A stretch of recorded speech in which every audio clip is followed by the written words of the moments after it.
tandem at the site. So tickets will be sold as well in the area. So it will be flying within the concert area. How much is it? The range is actually from 3,000 to 5,000. So that includes the what do you call this, the camera, the video. For how many? We can't tell yet kasi we will have to. Yes, there will, May kasama naman po. there will be a certified pilot who will.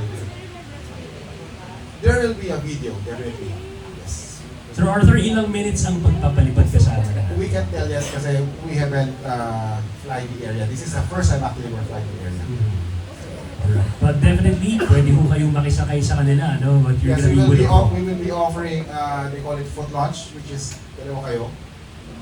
The tandem pilot here and the passenger here, and there will be like a trike, we call it a trike.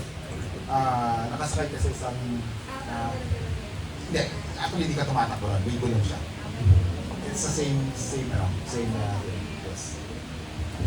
Car drifting, meron po bang pwede makisakay sa inyo? Yes, so ayun. Pwede.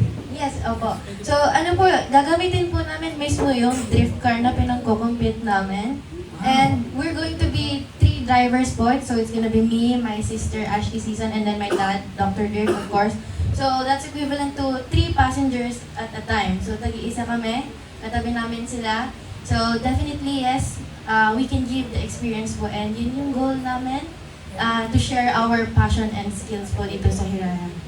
How much? Yes, and for How free. much? For free. So ang method po na ginagawa namin is we pick po sa crowd. So randomly, kung sino yung energetic, enthusiastic, and of course excited na nandun sila sa grounds. So yun po, hopefully, and we see you there and yun, ma-experience niyo po.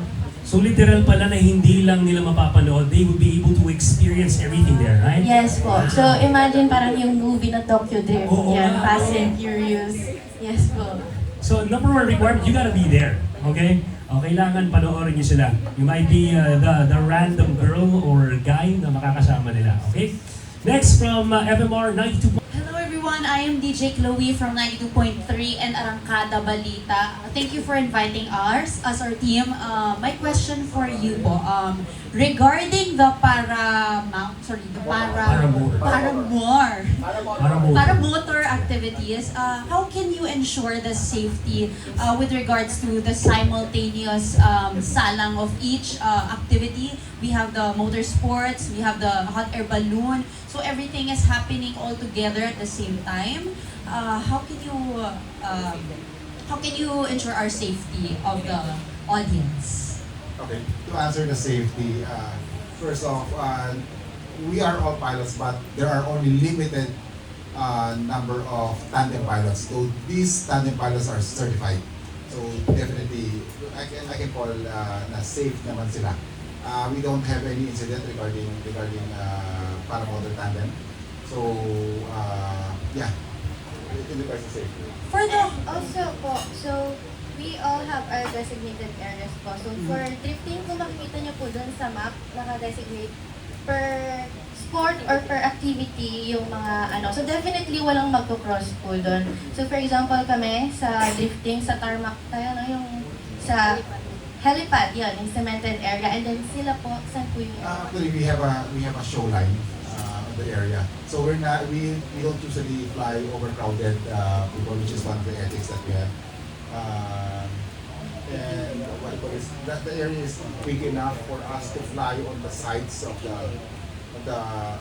event. For the hot air balloons, will they take off at the same time, or will there be a schedule? Sorry. Sorry, for the hot air balloon, will there be a schedule, or will it take off the same time, the 20 to 30 hot air balloons? They will take off the same time at 6 a.m. So, lahat sila yung fade na.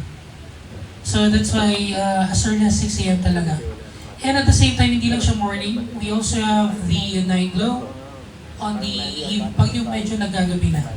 So yun yung mga mini-burst nila yung flames ng hot air balloon na nag-close lang lahat. So i-open din namin yun on mga 6 p.m. So So it's morning and evening hot air balloon show. So that's what you will be expecting. Thank you so much. Just a follow-up question for Kim Leo, our artist. Can I ask, how will you prepare for this event? Is this the kind of event na bago sa'yo? And anong atake ang gagawin mo?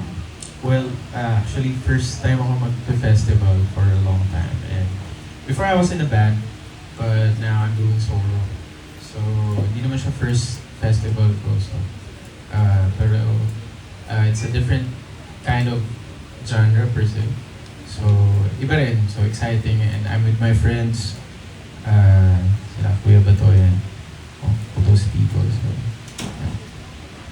Maraming salamat po. Thank you. Thank you, DJ Chloe. And Kim Leo is